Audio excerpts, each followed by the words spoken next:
Good. Very Mace, my good. guy. How are you Good. doing? I'm good, man. How you doing? Man, I'm doing good, man. Definitely good to have you on the show, man. Just trying to hold up in these quarantine 2020 pandemic times, man. How you holding up? Man, I'm doing great. Everything's great for me, man. Good, How are man. you? Good. I'm Good good, as man. well. Yeah, definitely doing good. Just trying to adjust like everybody, man, and make everything happen, man. Like I said, in these times, man, everything is definitely different, but we just got to make those adjustments, man, and keep moving forward. Definitely got to keep moving forward, man. And one thing I got to say just to start it out is I've never met um a bigger Drake fan in my life. I've, I've never met a bigger Drake fan in my entire life. Every post, the caption is a Drake lyric. Every Man, song is definitely gonna be a Drake song. But one thing that one thing he even got our high school coach listening to Drake now. You ride. Shout out to Coach Cardo. You ride with Coach Cardo. It's going. I swear to you, it's all Drake the whole time, bro. Like, not even joking. And I'm like, what is going on? But shout Can't out go to wrong with Drake. Drake. Yeah, can't go wrong with Drake for sure. But one thing that Drake said was the 2020 vision thing, man. And that's something that anytime Drake says something, everybody gonna start saying it. But he was talking about 2020 vision. So my first question is, what is something that 2020 showed you that you feel like you probably would have not seen before? it showed me, I would say, a lot about my mental health. I just spend a lot of time taking care of my body and taking care of my mental health. In a time we had a lot of downtime to start off because nothing was open, and I spent those time to reflect on who I was as a person and how I could grow. And I started stretching a lot more. I started doing mental exercises, and in turn, I feel like that helped me out a lot in my life. For sure, man. For sure. Because 2020 showed us all something. You know what I mean? It definitely showed us all something, man. Just perspective and the thing, nothing is really guaranteed, man. And so that's definitely good. But just speaking of Drake, man, I gotta ask you this. You gotta give me your top 5 Drake songs for sure. Man, off the top of my head, Yes. wow, that's bad. This would be a bad list. I'm sorry. It's a bad list.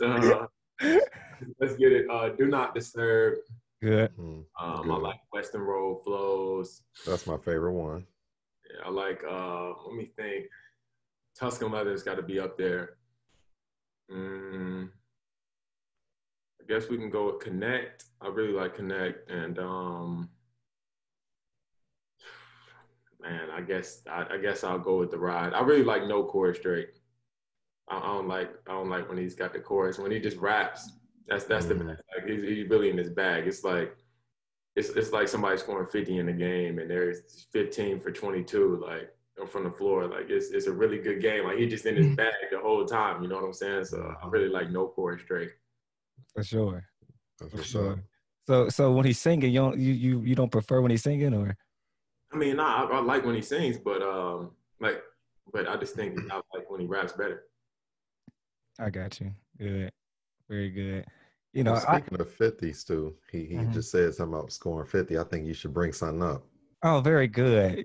Very good. Speaking of 50 points, that's definitely a legendary moment. We got to add one though.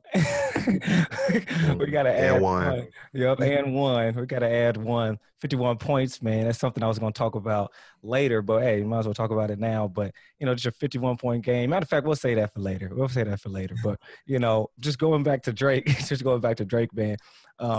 Music and shoes and all of that stuff, man, the culture of the game, the fashion of the game. I feel like every player has their own swag, man, for sure. And give me your favorite shoe. My favorite shoe. That's tough. That's tough. That's tough. I really, really want to say the all white Air Force Ones, but it's not that. It's got to be Jordan ones. Jordan Just ones. because it's more that you can do with the Jordan ones. So I'm gonna say the ones. See, that's something I don't own. I actually don't own no Jordans. I don't own no Jordans. I think I did. I definitely did when I was younger. But the Jordan ones, man, are starting to be really enticing to me. You don't know him. You said what? You don't know him. I don't know the number. I didn't say I knew them, but I know the ones. Everybody know the ones. The ones are the ones. Right. Do you The know the ones? one's good. Nah, I don't know him. Yeah. See. Yeah. I know you. How you don't know the ones? I can show you. They right there. I can get them. I'll be right back if you need Go me. get them. Yeah, go ahead. I got you. Hold on. How do you not know the ones? Everybody know the ones. It's the one. I know them. It's just What they look know like? how people be like, oh, you don't know Good. I feel like you really don't know them though. Ooh, the box. You gotta have the box. Good. These the lows. I don't even know which ones I grabbed. I guess these are smoke gray lows. These are the lows. That's how the lows are. And then there's a pair of the highs. Let's see. That's good. I grabbed the smoke gray highs. Good. Good. Yeah, ones. Very good. These are ones. So when you be wearing those, do you be like walking real like? Oh, the one it was crazy is the ones that actually crease real easily. But I don't walk in these type of way. I mean, I'll wear them. Like if I got them on my feet, I'm gonna wear them. So you just gonna walk in? Hoop in them for real. You're not gonna hoop in them. So I could be like Mike. I feel like if you try to hoop in some Jordans, I feel like they don't make them to be hooped in no more. At least not no more. I feel like. I don't know. I've never played in a pair of Jordans ever, but I might as well try it out. I tried to play, and Jay probably you might remember this, or you might not. But we were playing 1-on-1 one time, and I was wearing some Chucks. Me and you? Yeah, this was like so long ago, and I was wearing Chucks, and I was like, man, they used to hoop in them. So, bruh, when I tell you I almost tore my whole Achilles. Don't man, I fell on some. Don't try to be cute. I fell on some non-contact, no reason to fall type stuff. Like, wasn't no trying to cut. I'm gonna still bring the Kobe's with me to the game just in case I need to change them on the first media timeout. Mm-hmm. They were like, change the shoes. And then you got to ball out after that. You have no choice but to ball out after that if you change the shoes, because you can't change the shoes and still be whack, because then that look bad. That's a fact. Oh, man, that's funny. But, all right. Just speaking of, like, just like I said, shoes and all that different stuff, another part of your swag, man, is there's a specific thing. And every player, not every player, but a lot of the players have their own type of celebrations, right? You got James Harden with the cooking. You got, Westbrook with what he does. You got Steph Curry with the point. You got LeBron with what he does, man, and Melo with the three to his head. Then we got you, man. We got the call guy. We got the phone, man. So tell us, man, like, where did that come from? What made you first start doing that? Man, so I was thinking about it during the season last year. And I just felt like at one point in my life, like as you all know, like I really like to go to the gym. Like I got Kobe in the background. Like I listen to him say he went to the gym at 4:00, then he went back there at 8:00, back there at noon. So like, I listen to stuff like that. And like, I really bought into that as myself, but it kind of felt like basketball was becoming the first thing in my life. And when I went home for Christmas break, I really started reflecting on that. And I was just thinking to myself, like, how could I let God know that I'm bringing him on the floor with me? And I remember my brother had kept saying, call God. Like he kept saying, call God. Like the whole time I was at home, he was like, call God. And he was talking about Antonio Brown, who was at the time, like people like were talking bad about him on Instagram, like everything that he posts, like people were putting clown emojis under his stuff and all of that on stuff like that. And I remember I had like been following Antonio Brown at the time too, because I don't know. I just took a liking to him actually when he was playing for the Steelers. Like I hate the Steelers, but I really appreciated him like for his greatness. Even though he used to kill the Bengals, like I really appreciated him as a player.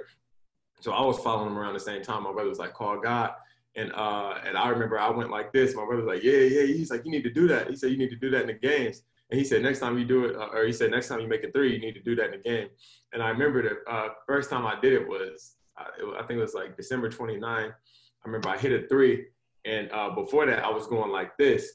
Like I was throwing up like this, what Westbrook does after he makes a three. Well, I went like that. As soon as I did, I changed it, and I put my hand up to my ear like that. And I remember I made a second three, and I remember I did it. And then I made it against Kansas, which was like January. No. I did it against Texas. Then we went to Kansas, and I did it. And like they kind of slow-mo me on television and me doing it, like running down the floor. And I was like, oh, yeah, that's going to stick. And I just really liked it. So that's how it came about. Good. That's good. Good. That's very good. That's very good. I remember when I first saw that, I was like, oh. And then I was like, okay. Okay, then it start taking off, like national attention and stuff like that. You know something catch on when it become your middle name. They start saying MaCio call God T. Yeah. When it become your middle name, you didn't did something. But and you know, see, yeah, go ahead. and it's funny because people see MaCio and they see Call Guy, but I remember little MaCio from Springdale Rec and Princeton Middle School and Cincinnati and just Cincinnati Knights, all Ohio. It's like, how did you do those stepping stones? And you did it to a key, and you got to the point that you're now at Baylor. So how did you know it was time to move on from Asheville to get to where you are now? I mean, it was actually a really easy decision because my coaching staff, they ended up leaving. My coaches, they got a payday at a different school, at a different university.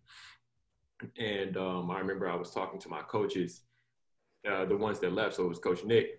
And as he was leaving, he called me into his office because I went out of town the weekend that he accepted the job. So this all happened on Friday. We saw that Coach Nick was interviewing for the job at Middle Tennessee State. I remember I sent it in a team group chat. Saturday morning, I saw that he had accepted the job. So it was like the first thing I saw when I woke up, like Nick McDavid accepted the job at Middle Tennessee State. And I sent it in the group chat, and we talked about it in the group chat or whatever. So on Sunday, he was coming back. It was crazy how fast they had him moving out of there because he was moving the stuff out the office. He was packing all his stuff to leave. So I remember he was like, yeah, I want to meet with you on Sunday. So I met with him, and I went to his office as he was leaving. All the coaches were they were kind of in the transition period. I remember I went to his office, and he's like, yeah, if you decide that you're going to get your release, he said, just make sure all of your stuff is in order. And he said, because a lot of schools are going to contact you. He said, I mean, a lot.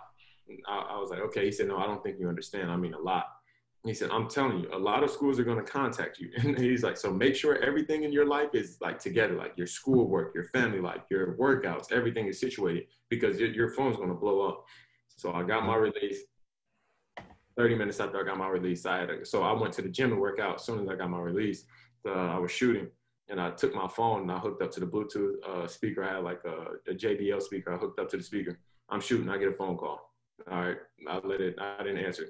Next thing you know, 10 minutes later, another phone call. I'm still shooting. Next thing you know, another phone call. I went over there. I just turned my phone off. I'm like, yo, I couldn't even listen to my music on the speaker anymore. So I just turned my whole phone off. But it goes to say it was an easy transition for me because I knew my coaching staff was leaving to get back to the point that you were asking. I knew my coaching staff was leaving. So I figured it was time for me to venture out and explore other options. And see, that's good. And I'm in the process of writing another book about crossroads, and all of us are going to reach crossroads when we have to make a decision. And was that hard for you to make that decision to get to Baylor? Or was there anything in particular that stood out okay, this is where I want to be? Or was that process overwhelming? Dang, schools passed up on me before and now I'm getting the love. How did you have that discernment to really choose, this is where I want to be? Man, it's crazy. Baylor actually came to the school my junior year in high school. I'm pretty sure it's my junior year. And they just stopped talking to me a month after or something like that. They didn't hit me up anymore. So I guess they didn't really think I was good enough to play there. And but I mean, I was thinking about it. I didn't want to go to any school that hit me up and then just stop talking to me. I didn't want to go to any school that didn't recruit me. And I was talking to my guy about it. He's a mentor, Chris Fallon. He was like, MaCio, he's like, I don't think you understand. None of the schools wanted you. He said, so if none of the schools wanted you, then what are you going to do? So I was like, I mean, that is a good point. So I guess I have to go somewhere. So I just kind of let that go. But it was crazy because coaches were apologizing. Like, oh, yeah, we're sorry. We didn't think this. We didn't think that. And I was just like, yeah, whatever. It is what it is. But the way I filtered out the schools, so the way I did it, so it was a ton of schools calling me, like I said. So if it wasn't the head coach calling me, automatically y'all out of there. I don't care if it was Kentucky calling me. If it wasn't Coach Cal calling me on the phone, and it was the head associate head coach, I don't want to talk to you. I want to talk to Coach Cal. I want to talk to the head coach in charge. So if it wasn't the head coach, you're off. Second thing I was looking at. So every school they called, literally every single school they called me, I Googled their roster. I'm looking at the roster. They have say they got a guard that's a freshman, sophomore, senior. They don't need me at that school. They got guards coming back. But other schools, they have senior, junior on their team. Well, they got two seniors that's going to be out of there by the time it's my turn to play. So I'll be able to step right into a role where I'll be able to compete for a spot to play. And I just took that, and I took like what coaches recruited me the best, like which areas I felt like I would thrive in and stuff like that, which offenses I watched and then after I like narrowed those down, I watched like games on Synergy. I didn't watch like the players what they did in the game. I watched the game. So like the coaches, they tell you, oh, this is a guard oriented offense, like this is for guards, this is this. I was watching the games like, oh, they say they're a guard oriented offense, but they're shooting the ball with 7 on the shot clock. And I know I like to get up and down way faster than that. So at a higher pace. So I'm like, oh, well, this isn't the offense that I want to play in. So I was looking at stuff like that. For instance, one of the schools, I'm not going to say which one, but one of the schools in the area in Cincinnati played like rough, slow basketball, and they called me, recruited me. And I'm like, that's not my style of play. I mean, so they were X off the list early. But I was just looking at things like that. And it came down to really between Baylor and Louisville. And my visit at Baylor went better than at Louisville because Chris Mack and his staff really had just got to Louisville. So I just felt like I just like my visit better here. They recruited me the same. I was kind of up in the air on which school I should choose, but I like Baylor at the end. That's great, man. And see, Stu, we had an episode, I believe season 2, Show Me the Carfax. And it's so important to do your research, man. And I'm impressed because most recruits, and even I, like, of course, you know, I never got to that point.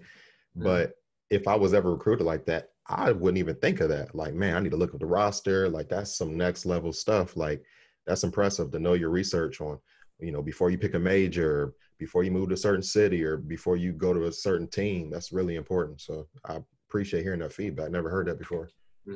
That's necessary though. Show me the Carfax for real. I mean, it's funny, but it's not because you look outside.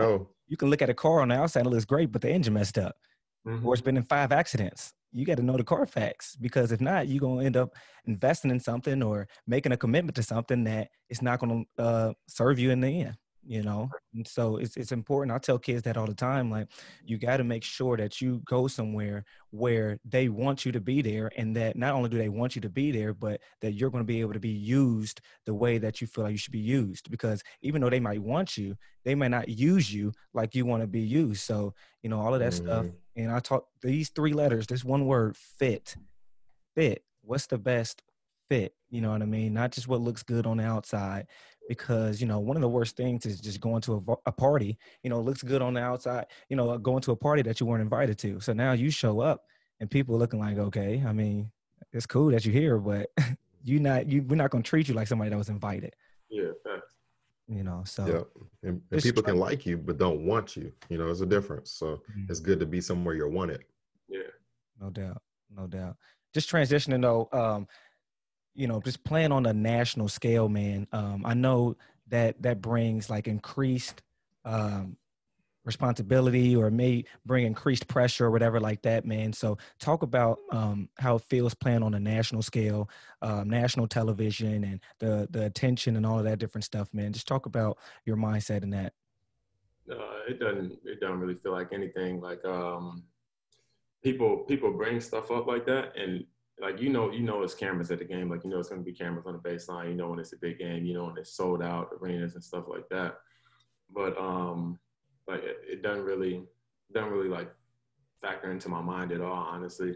Like when I go to a game, like say we played on the road, Kansas, they sold out, and it's really loud in there. So I'll use them for an example. Or Texas Tech. If we get to a game, it's an hour left on the game time where we're warming up. So it's an hour before the game, and the stadium's almost like halfway full. And you know, by the time it's 60, like if it's halfway full, 60 minutes before the game, you know it's 100% going to be sold out by the time the game starts.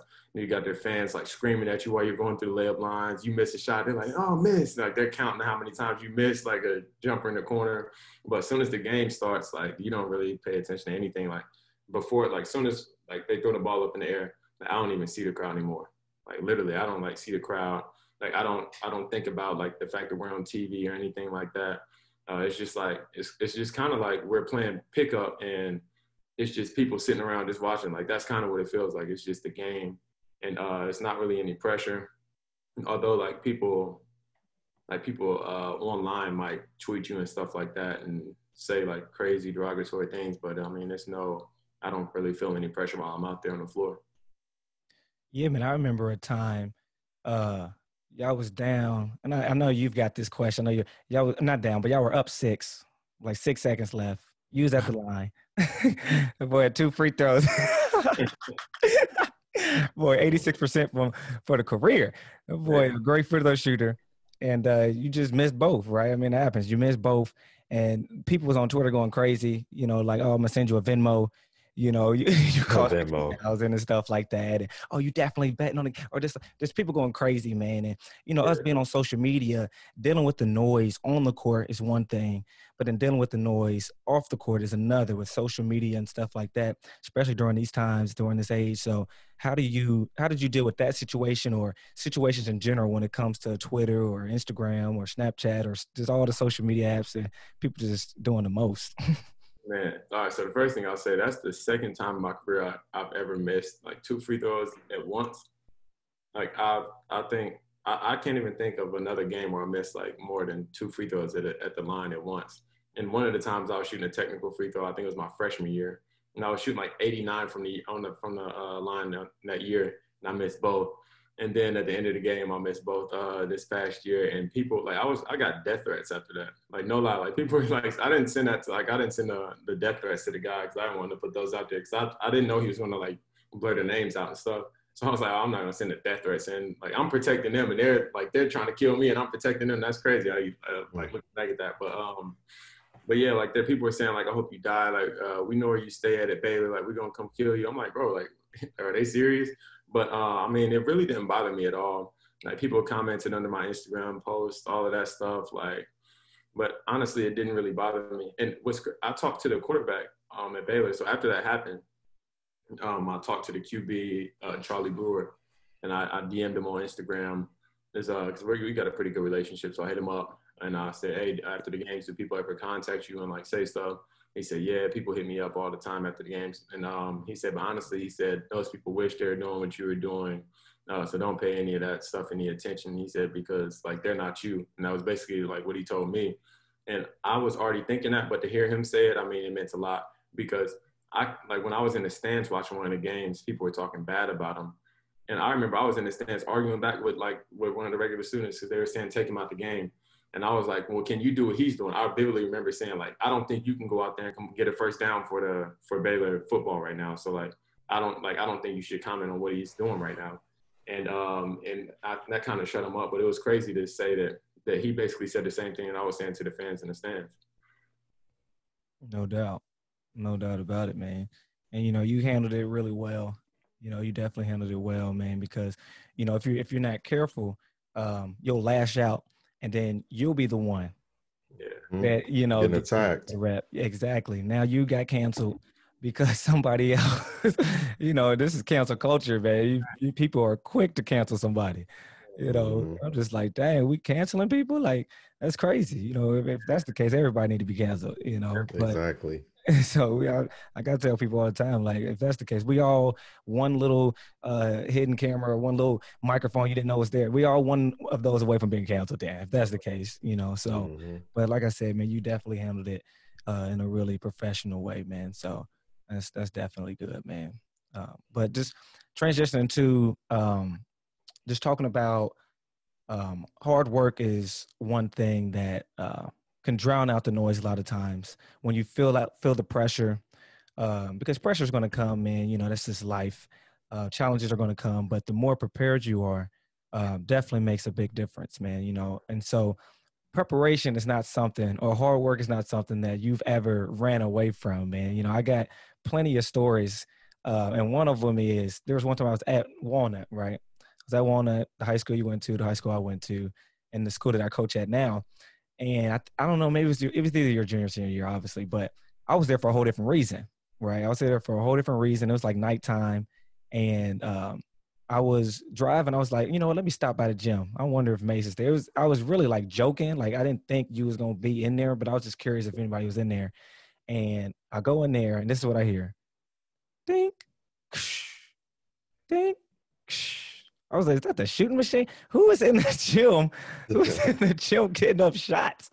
And of course, I wasn't even surprised. It was definitely Mace. And I was like, man, this dude, man, does not stop. And I swear, I swear, bro, watching you, I was like, oh, that's why I ain't make it. We weren't elite. We were not Yeah, elite. yeah, we weren't elite at all. Like, We thought, I don't know what we thought. I thought, we thought being good was enough, mm, and we weren't elite. You know, I wasn't an elite ball handler. I wasn't elite with my athletic ability. I wasn't elite with my strength. I was good, but I wasn't elite. I could have been elite, but I didn't put in the work. But he put in the work. and it's not that oh we were good but not elite. That wasn't the problem. The problem is we weren't willing to take the steps to just get better. You know what I Yeah. mean? Like we just didn't do it. So for you, man, just being in high school, that's tough. Because at night you could be doing something else for sure, right? Or in general, a lot of guys, they go to practice and then they feel like that's good enough. They may put in a little extra work, but you were constantly in the gym, man. Like, just talk about um, what kept you doing that, right? What kept you, because a lot of times you could do that, but then you fall off. What gave you the longevity, the perseverance to keep that work ethic, man, as a high schooler? Man, I think honestly is my favorite players. Like my favorite athlete of all time, like any sport, is Kobe. And I really think it was like listening to a lot of the stuff that he said. And this one guy, I remember he told me failure to prepare equals preparing to fail. And I was like, man, that makes sense. And I was just heard things like that. And I remember one time I was in IMG my freshman year, and I'll make a long story short. I remember this guy, he came up to me. His name's Mike McCoy. I still talk to him today. He's a strength coach down in Alabama. It's like my big brother now. He's probably like 30 years old, 7 years older than me. And I remember he was talking to me at like 5 o'clock after one of our practices. And he said, man, you don't really want it. I was like, what you mean I don't want it? And I said, I come in here, like I work out at night, like I do our practice. He said, you don't want it. He said, I'm in here every day at 5 o'clock. He said, ain't nobody in here. He said, this the prime time for you to come in here and get better. And he was just telling me how, like, basically I didn't want it. He said, so I'm going to see you next. It was on a Friday. I remember it was on a Friday. He said, I'm going to see you in here on Monday. And he said, on Tuesday and Thursdays, we're going to work out. And on Monday, Wednesday, Friday, you come in here and do your own thing. He came in there and worked out with me on Tuesdays and Thursdays. And I went there Monday, Wednesday, Friday, and worked out in the morning. And I think those kind of stepping stones, like being taught that at a young age when I was 13, 14 years old, like really helped me out and helped mold me into the person I am today. Good. Very good. Very good. See, that goes to show you, though. That goes to show you who you around makes a big difference. Yeah. Because if you was around people who really didn't work hard, in your mind, you're like, I'm working hard compared to everybody else. Mm-hmm. It's always a comparison thing. I'm good compared to who? Yeah. You know what I mean? I work hard compared to who? You know what I mean? And so there's always that comparison. If you surround yourself with hard workers, with people who really want it, it makes you step your game up. You have to. Good. You know what I mean? Step it up. You gotta step it up. Step your game up. That's good. And you said, go ahead. No, go ahead. You said a key word that might be low-key one of the themes of this show. And you said it, stepping stones. So, you get to Baylor, right? And you got to sit out. You redshirt. Right. What was that like, knowing that, that we've already known you were already good enough to play, and you had to transfer, and now you got to sit out. And what was that process like mentally, and how did you go through that? And were there any people in particular that you learned from to get you to where you are now? Man, when I first got here, it was like the very first workout. Like when I was at Asheville, a lot of our workouts, we did like individual skill work. So it would be like the guards, like 3 guards working out this time, then another 3 guards working out this time, wings working out, the bigs working out together, like working on like particular things. We got here as pretty much a brand new team, so we played a ton in the summer. And the very first day, I remember we were playing like 4-on-4, and I remember being nervous because like people didn't really think I could play at this level. And I remember I was just nervous. Like, it was kind of like it was my first game out there.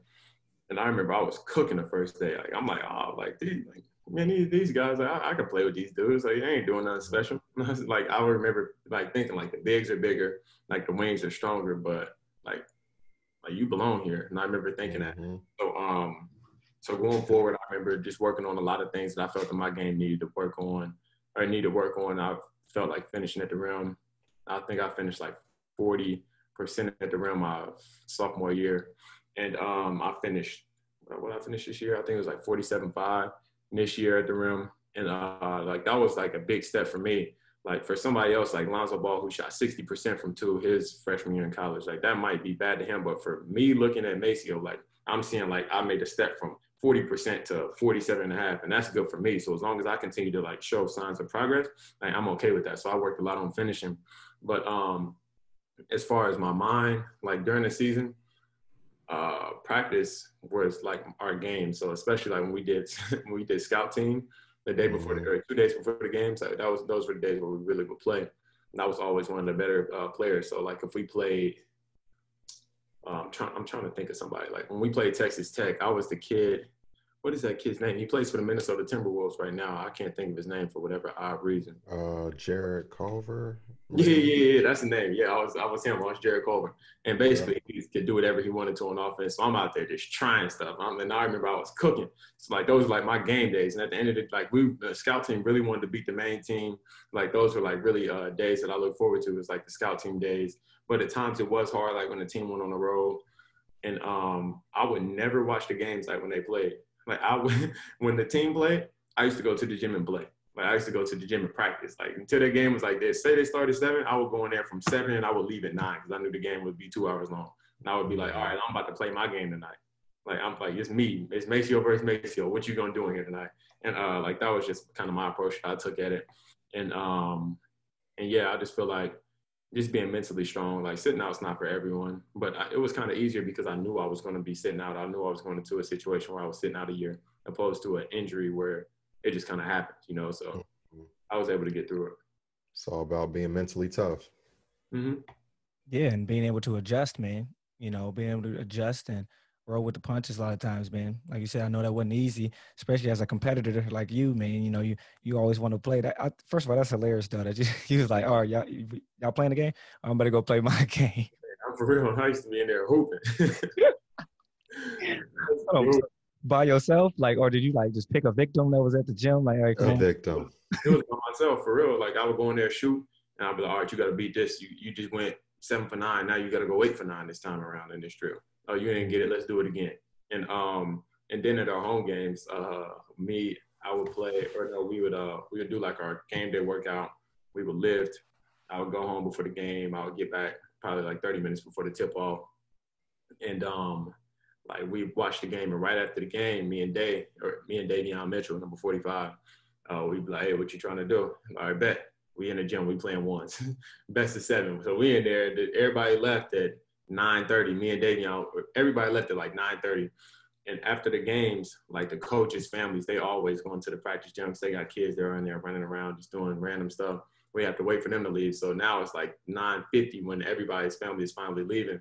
So we'll start playing it. We're in there from like 9:50 to like 11:15 playing ones after every home game. So like we really is in there like playing all the time. So it was really fun. So home and away games, it was always something being done. That's hilarious. That's what's up. That's good. That's very good. One thing that you said though was talking about how you was feeling nervous because, I feel like just the concept of, we've all heard, big fish in a small pond or whatever like that. Or, but when you go from that pond to the ocean, or because a pond is different from the ocean got waves, the ocean got, wind that's like, it's the storms are heavier, in the ocean. And it's like just going from that to this can be a big transition, man. And, a lot of players deal with this one word that I always tell players, it's worthiness. Just feeling like you're worthy to be where you are, man, because there's levels to everything. There's levels, like you said, from small D1 to bigger D1, or there's from freshman to JV, from JV to varsity, from varsity high school to college, from college to pros. Like there's always levels to whatever you're going to do, right? And so, you just have to have that confidence, man. But talk about just the word confidence, the word worthiness, the word just feeling like that you belonging, like you said. How does one transition to that? Because we all have moments of doubt, but how do you go from doubt to faith? Man, it's crazy you said that word, but I was going to say, like, a lot of things that I do, like I go into the gym, get up a lot of shots, and that just helps me deal with any type of doubt that I've ever had. But then, like, if I ever really start doubting myself, like, say I already shot, and like it's just downtime, I'm in a room, and I'm just sitting here, and I start like it's the devil knocking on your door, like knocking at your head, like, oh, maybe you're not good enough to play at this level. Maybe you went 5 for 15 tonight because maybe you're not able to score on these guys. Like maybe he's saying stuff like that to me. I ain't trying to hear none of that. I just pull out the Bible and I just read. And like, I don't know what it is, but it just calms me. Like, it just relaxes me. And I don't think about that for like the rest of the night. Like the rest of the time in the Bible, like it really just helps me out. Like helps like calm any storms that I have in my mind, because it's like a game within a game, like within a game. Like, so I'm playing the game in my mind.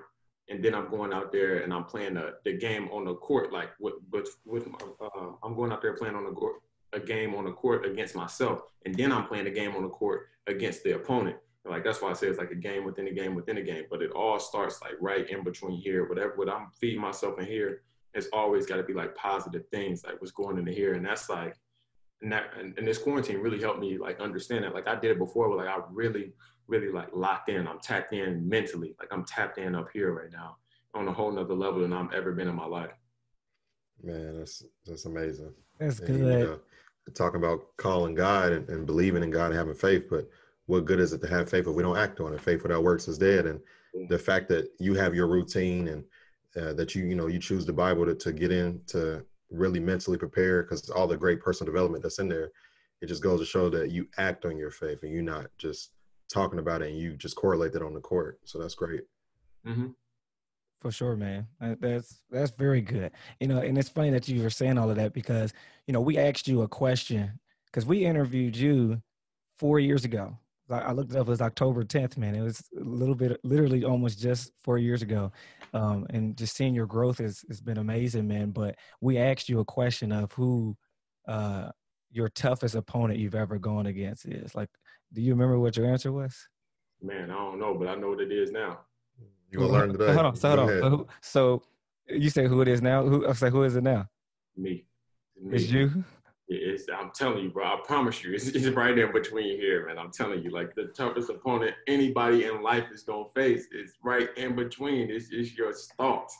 That's the toughest opponent. But I guess if you're talking about from like a hold on, no. I'm gonna go ahead and play you what you said of who your toughest opponent was. You ready? Yeah. I'm gonna go with myself. No, I'm serious. I'm serious. You play against yourself every single day. You wake up in the morning, you say, man, you got guys who say, man, I don't feel like getting up. Well, I get up.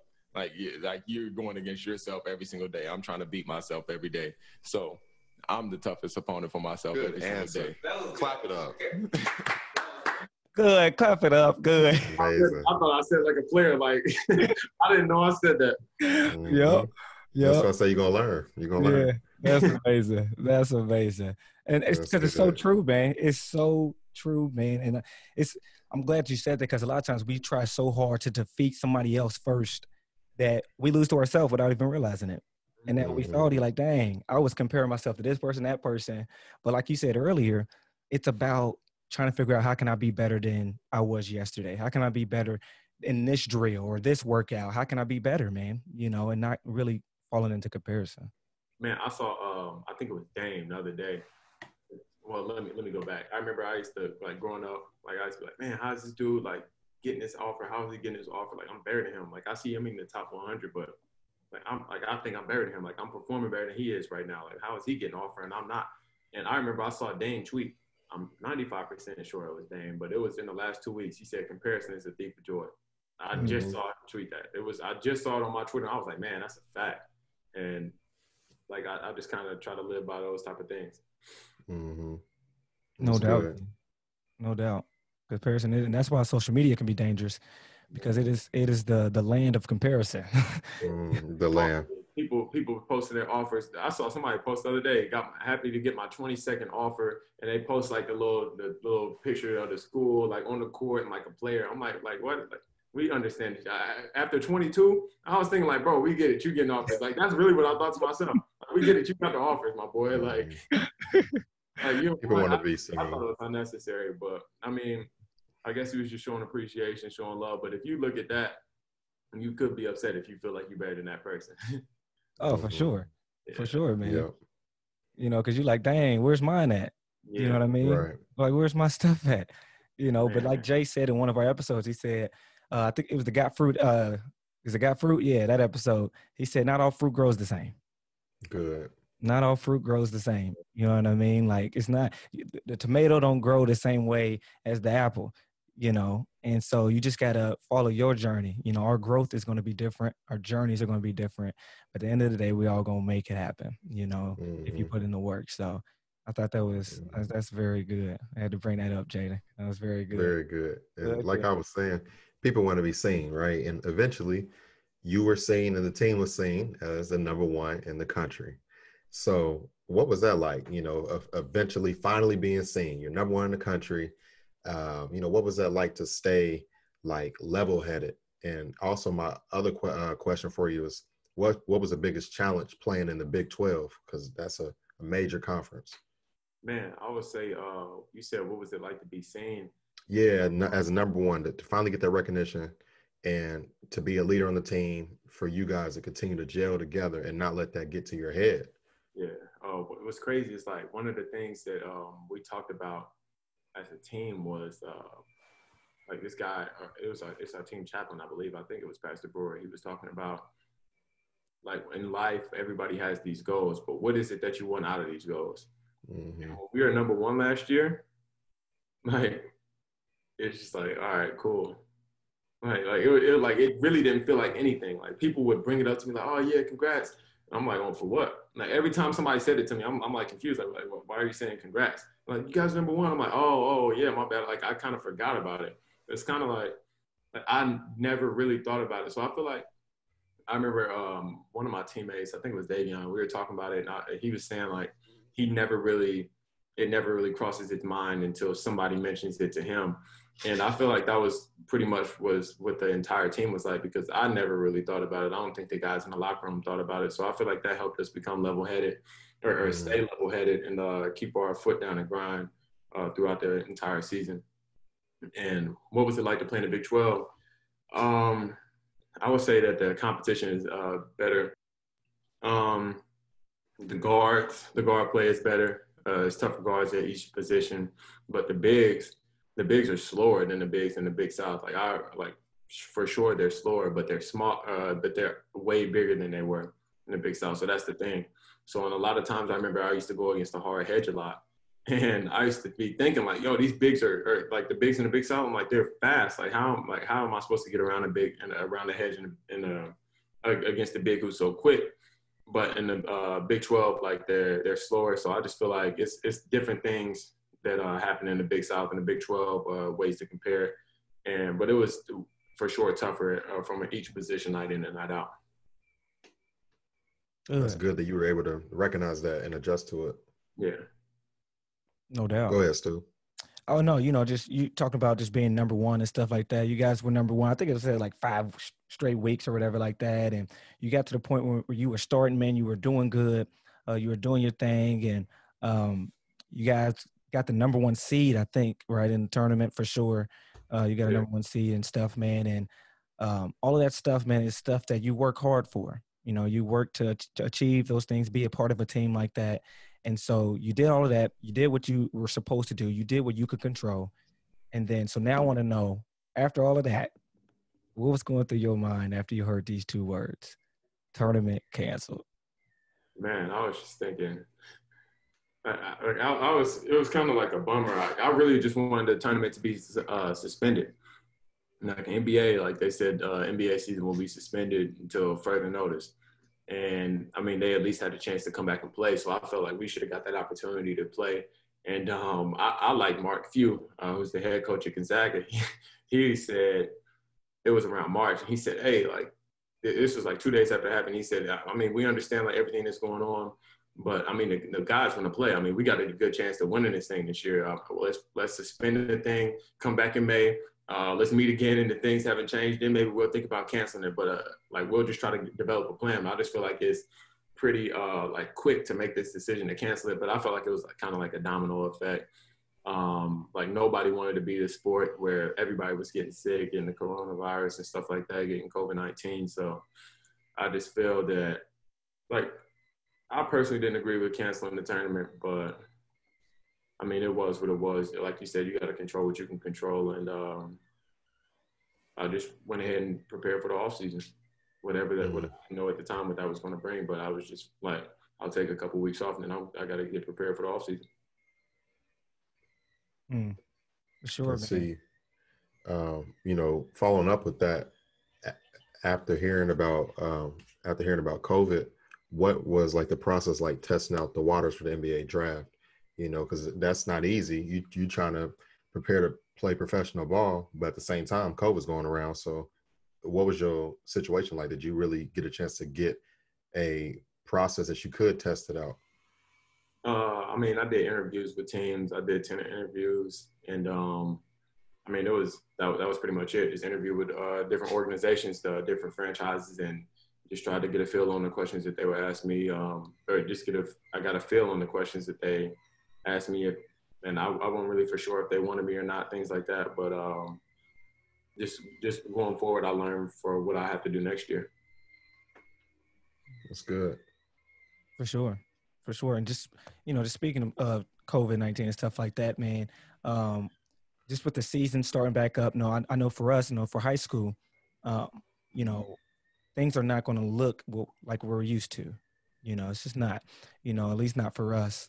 Things are going to be a little bit different. But, for me, it's like, hey, as long as we get to play. But, for you guys, I mean, I know you guys play, I think it was Gonzaga, December 5th or something like that.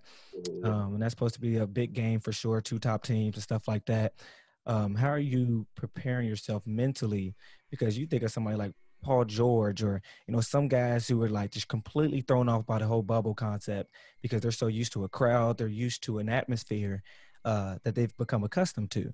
So, how are you preparing yourself, or if you're even thinking about it, you might not even be thinking about it, but just the fact that, things might not look like what you're used to? Man, I haven't really thought about it, but I think I'll try to take the Duncan Robinson approach. I think he pretty much said something about an empty gym is a shooter's gym or something like that. Whatever he had to say about the empty gym, I want to be out there like Duncan Robinson. He was shooting that thing in the bubble. Oh man, he was shooting. Yeah, that boy was wrecking. I'm like, oh my goodness. Man, every time he looked at the basket, the defense started jumping off the contested shot. Like, it was crazy. Man, that boy ain't even had to have a ball in his hands. He just look at the rim. They like, well, wait a minute. Yeah, like, wait a minute. They like, do he got it? Maybe he got it.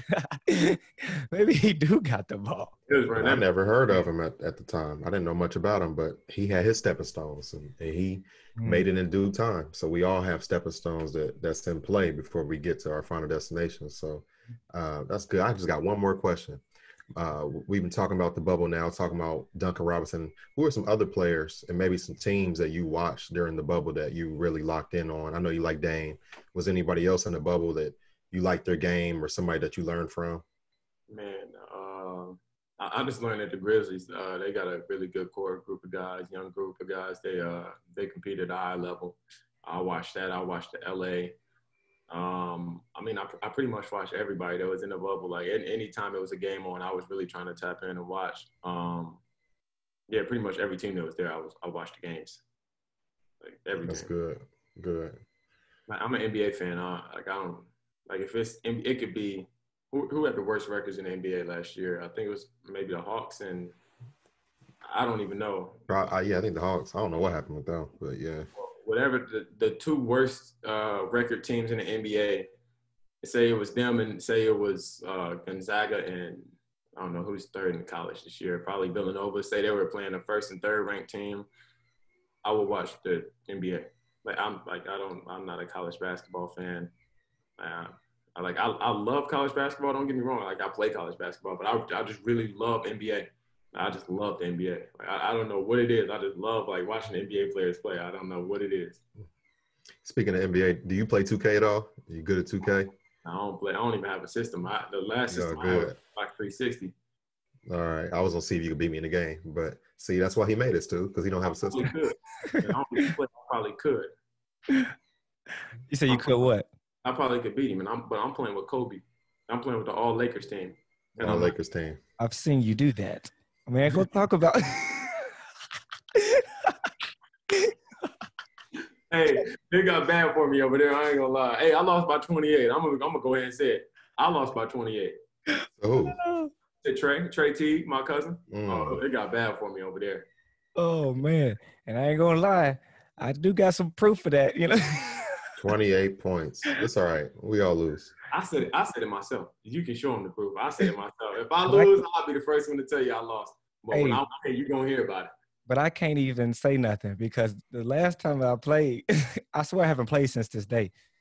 I was playing Jay, man. I swear they were cheating because I had the Warriors, man. The Warriors. Steph Curry, Clay. I had the Warriors. This dude had the Raptors. And what's his DeMar name? DeRozan. Nah, it wasn't that. The big dude, right? Yeah. Valanciunas. Man, he had like 30 rebounds, Mace. Yo, he's nice. Did you not 30 see him? rebounds? Did you not Yeah, see he rebounds. I remember one game against Portland, he had like, it was him and Nurkic going at it. I mean, he had like 16 and 15 in the first half. I said, did I blow you out? Huh? Did I blow you out, Stu? Of course you blow me out because Steph Curry couldn't make a three. Klay Thompson couldn't make a three. I was confused. I'm like, this is fake. You know this one word is what people say when they salty. They like, go ahead. This unrealistic. Yeah. Oh, they cheated. If anybody knows me, they know I always say they cheated. People are like, who is they? Well, that came from the video games because everybody knows like your self-esteem and pride will be hurt when you're supposed to win a game and you fumble a Madden, you get picked off, and you're like, oh, they cheated. And I used to get mad when I was a kid. I had to stop playing for real because, the way I am, if I'm playing somebody and they beating me, especially if they blowing me out, you know what I'm going to say. What? Play me one-on-one for real. Yeah. You know you salty when you get to that point. Play me one-on-one for real for the cheese. Play me one-on-one. For the cheese. Stu had the Xbox. We were kids, and Will and I broke it. And I kicked him out the hotel. Yeah. I kicked him out the hotel room. I was pissed. I was pissed. Because when the ring happened, Mace, man, on the disc, it's over. Yeah, it's over with. It's over with. And that's what happened. You could hear it happen. It was like 10 of us in my room. I kicked everybody out, bro. I was pissed. I was like, everybody get out. And we were losing. They all went back home today, Xbox too. Right. Because we was losing that tournament. I was like, I'm pissed. I can't win nothing. I can't get a win. Ready to go home. I was ready to go home. It's all good. No, but I just got a couple more questions, man. I got a couple more. One of them is, this is the good podcast, man. But there's moments, not everything is always good at the time, right? But I always say like, oh, it's all good. And the reason I say that is a lot of times, even if something happens, there's something good that we can get from it, and you may not see it at the time, but eventually it will happen. And if you don't see it now, that means it's not over yet. And like me and Jay always say, good is on the way. It's always on the way. And so good is on the way. What I want to ask you is, what has been one of your bigger or biggest disappointments? And what is something that you got from it? What is the good that came from it? What area in my life? Oh, any area. Just any area. I mean, like what time frame? Should I say what time frame? Or for example, like, all right, COVID, right? That wasn't something that was like good. But what have you found in this season that you've been able to produce good? That's an example. That's just an example. Yeah. I would say what good. Man, I honestly would probably have to say like not really being recruited at a high school, because like, I don't know. Like, I feel like just a lot of people would give up, and like I didn't do that. Like I didn't let my circumstances at the time like define who I was like as a player, as a person, and stuff like that. And I just always felt in my mind, in my body, in my spirit, like something's gonna happen. Like eventually a door is gonna open up. You just got to be ready for your opportunity when the opportunity presents itself, because it's gonna knock. And if you're not ready, it's just on to the next house. It's knocking on the next door. You know what I'm saying? So just make sure that you prepare for your opportunity. And I would say like me not being recruited, and I would say that I just kept my head down, was grinding. And a lot of times, like I'll just be feeling like Derrick Rose on the 50-point night, like when after he tore his ACL twice and he came back, he had 50. I think this past season, no, that was 2 years ago. And he had 50 points and with the Timberwolves and broke down crying at the interview. I mean, that's what it feels like a lot of times to me. Like you really like making something out of yourself, and you should be proud of what you're doing. Like you should keep going and don't not get complacent, but you should enjoy this process as well. Good. Very good, man. That's good because that's something that a lot of guys, man, a lot of players, a lot of kids, man, they get disappointed because they feel like the recognition is not there yet, but you just got to keep pushing forward, man, because you just never know where God can take you, where things will lead if you just keep pushing, man. Just keep pushing, keep striving, man, even in the midst of disappointment. But, you said something about 50 points again. You did it again, and I'm glad you did because I'm able to come back. I almost forgot. I said it. I almost forgot. He did it on purpose. He's like, did he forget about the 51? I promise you, I forgot all about that. I forgot about it. I forgot too. You got to remind people. Yeah, you got to remind people, man. But, man, I remember witnessing, man, I was doing the books. The crazy thing about it is I still got the book. I still got it. I still got the book, man. And it's the scores book when May scored 51 points, man. The 51 is circled. But he scored 51 points. What you remember what the name of that tournament was? I know it's either Flying to the Hoop, right? Or was it Scholastic? It might have, I think it was Flying to the Hoop. I think it was fine. It was one of them, but that boy was balling. And I think it's Flying to the Hoop. Yeah, the crazy thing is though, I think Luke Kennard, he had scored a certain amount of points like the night before or something like that, and like broke a record or whatever. And then like the very next day, if I'm not mistaken, right, Mace? It was like the very next day, Mace broke it with 51. But I just want to know, like, just being in that zone, man. I've never been there. Jay's never been there, but thanks for the reminder. Yeah. But the 51-point game, man, even though that's in the past and stuff like that, but just talk about being in that zone, man. How did that feel at the time? Because, at the time, I know I had to feel cool just being a high schooler, man, scoring 51 points. Like, talk about how that felt at the time. At the time, I remember thinking, like, man, like, you really cooking out here. Because I remember, before the game, Corey Davis, it was at halftime. I remember I had 27 at the half. And Corey Davis was like, bro, he said, you almost scored 30 in the first half. He said, you need to score 3 more. And I remember I said, nah, I want to score 13 more. He said, nah, he said, you need to score 3 more. And I said, nah, 13 more. And he was like, what? And I was like, oh, yeah, I'm trying to get 40. And and I remember at the end of the whatever, I think it was like at the end of the third, and Corey came up to me. He was like, bro, go get 50, go get 50. So, and I'm saying this for a reason. So I think I had like 48 or whatever it was, and Coach Carter was about to sub me out the game, and I was like, dang, you subbed me out? And he was like, yeah. He said, you got to sub. And he said, unless somebody want to sit for him. And I remember Corey was like, I'll stay out. And he said, bro, you got to get 50. And it was like 3.5 minutes to go in the game. And I remember, I think Adam Goins had shot it. Like, he was wide open, but I was running over there to get the ball. Like, I'm running over there, like, hey, give me the ball. He shot it. I'm like, dang, that was a chance for me to ISO somebody and try to score. But and I remember I got a steal and went laid it in. And I remember Corey was super hyped when he subbed me out the game. Like, he was, yeah, like, I remember I'm not gonna say what he said to me in my ear, but when like Corey had said something to me, like when I was walking down, everybody was showing me love on the bench. And after the game, like, I had all these people interviewing me. I didn't think it was gonna be anything like that. I probably had like 7 interviews after the game.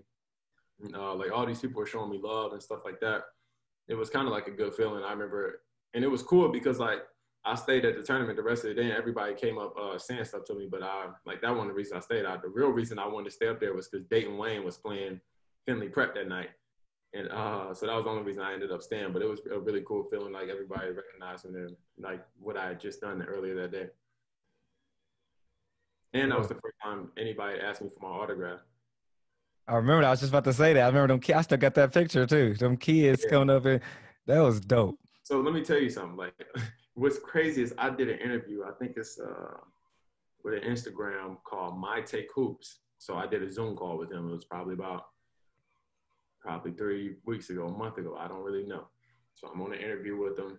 We do the full interview, and he tells me, he says, hey, remember you played in Flying to the Hoop? And I'm like, yeah. And he said, well, yeah, I remember, like, that was really cool. Like, you scored 51 points. Like, I was at that game, and like that kind of really made me fall in love with basketball. So I'm like, wow, that's really cool. Like, I had that impact on the kid, because I remember growing up, I used to really love like the Princeton high school basketball players, because like I came up when they went to state and they had like 4 Division I players on their team. So I really loved those guys like growing up. I really looked up to them. And I remember thinking, like when I was in high school, I wonder if kids like look up to me the way I looked up to the kids when they were in high school. I remember thinking, so then this guy just told me this 3 weeks ago. He said, you remember after you scored the 51 points? He said, well, I'm in that picture that you took. He said, it's in your Instagram. Were you giving out those autographs? And he pointed himself out. I said, wow, that's really crazy. He's like, yeah, like, so like you still have that on your Instagram. That's crazy to me. And like, I was there and I was like, wow, that's really cool. So yeah. Wow. That is dope, man. That is super dope. And I got to read a quote from Kobe. He said, the most important thing is to try to inspire people so that they can be great at whatever they want to do.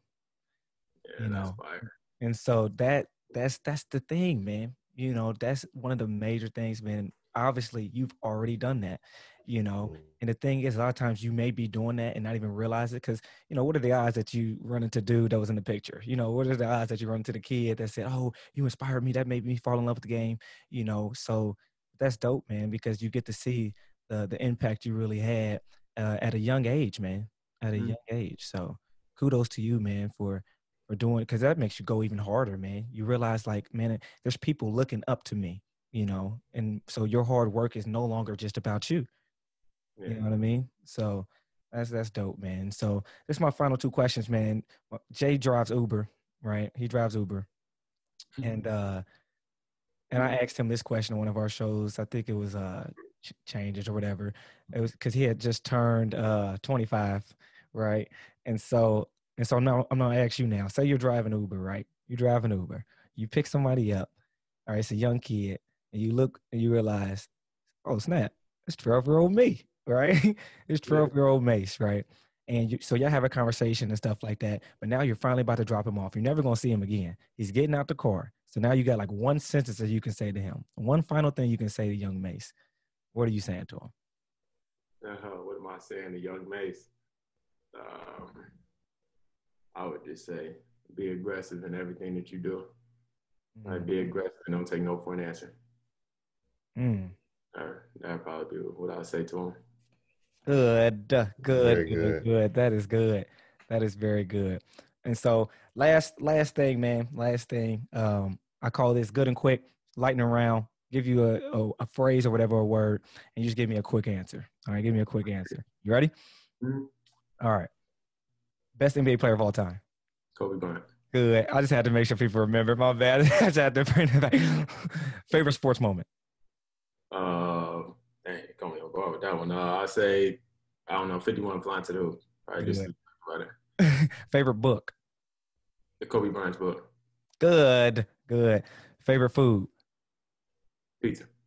Good. If you could have one conversation with somebody from the present or the past, who would it be? All right. Good. And what would you ask Kobe Bryant if you had one question to ask him? I have one question to ask Bean. I would say, I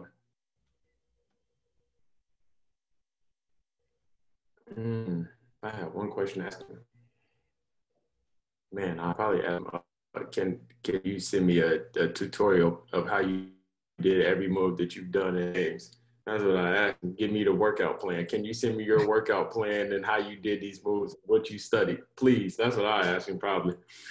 Something basketball related for him to give me drills and tips, a package, a program. He said, something, give me something. If I could just touch the hem of his garment. Just get something. No, but all right. Favorite number? 31. All right, that's your jersey number, so tell me why. Man, I was just cooking in that jersey number when I was in like 7th grade, so that's the jersey that stuck with me. Because I didn't even want to be 31. I actually wanted to be number 6. I remember when you wore 31, that. So I said that. Yeah, I used to be number 6. So. Good. All right. One word to describe yourself. Relentless. Good. That's good. All right. Finish this phrase, God is. Man, the first thing that came to me was awesome. Good. And the whole world, if the whole world's listening right now, the whole world, you can say anything to them, what would you say? tune into Baylor basketball. Can you hear me? You said my internet's bad. Yeah, your internet is kind of bad right now, but go ahead. Then we back. Then let me know. It's a little shaky. It's a little shaky. Man. We should be good. They always cheat. They always try to cheat. What? This is an example of they cheated. They Yeah. cheated. This is a prime example. They cheated. Yeah, it's always Right some cheating. How's it right now? You can hear We me all fine? get cheated. We can hear you fine now. Yeah, we can hear you. All right, what about now? I'm back. Am I good? You're pretty good. You went from Cricket to Boost Mobile, but you still not at Verizon. I don't know what more to do, my man. Maybe it's because it's a storm over there. You were saying something like everybody need to listen to the good podcast. I think that's what you were saying. Man, I think that's what I'm saying too. Everybody tap into the good podcast. Don't tap into the Baylor game, the good podcast. Very good. That was it for that, man. I got one more question for you, actually, man. I know as a player, I'm a coach. You're playing at a high level. What's some advice that you would give me as a high school coach? Man, just really watch the game. Like when I came back and I wasn't playing, I really was watching and watching stuff that happened in practice. Like I was like somebody come off a ball screen. I'm like, oh, he's open. Like, did you see how he just played him? Like, did you see how the help side was right there? Like, make sure you watch that when you play. When you come back in the game, and you're gonna be able to make that read. So when you come back, you're gonna be able to see that.